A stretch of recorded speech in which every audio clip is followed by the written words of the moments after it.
Steve and I have a 2015 Passat, Volkswagen Passat here in the garage, and we're going to show you how to replace your battery. And look at Alright, so we're going to take that positive and the negative cable off.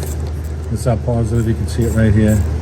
Look at this. Get that out of the way. Let's get the negative over here. Now if you notice, you look at the cell on the battery, the eye of the battery, it's not green anymore.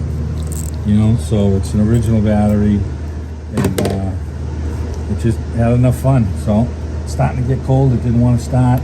Yep. So we got an interstate for it. And we're going to slide this sleeve off up here. And our hold down is right down here. It's a 13 millimeter. So we're going to get it set up for that. Alright, so we got our 13 down here. it's a 13 mil. Yeah. And I got my magnet ready here, because I don't want to drop anything. And this is kind of tight.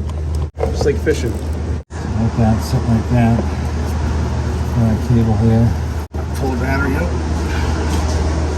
So we got our battery terminal cleaner, and we, take the time to clean these right now.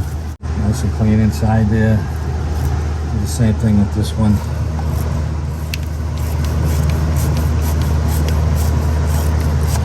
Okay, nice and clean. Now, even though the new battery is new, we're going to still go over and clean the terminals on the new battery over here. They've got a little oxidation. We just want it all nice and clean. These battery cleaning terminals are inexpensive. You get them at the parts store. So we're going to slip the battery in now.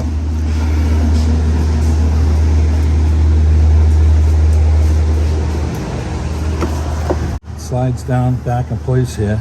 We have to put our lockdown in place first.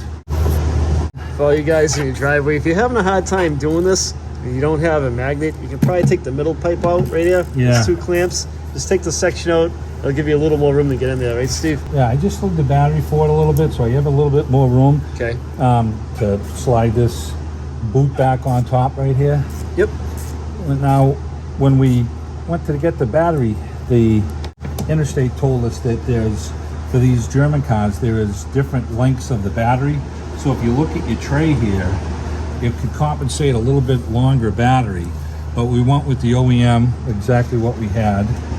So we can slide our boot down here and put our terminals back on down here. And this little thing slid just down over here. And we got our negative here. So I want to tap this. This is a 10 millimeter. 10 mil. I want to tap this down a little bit.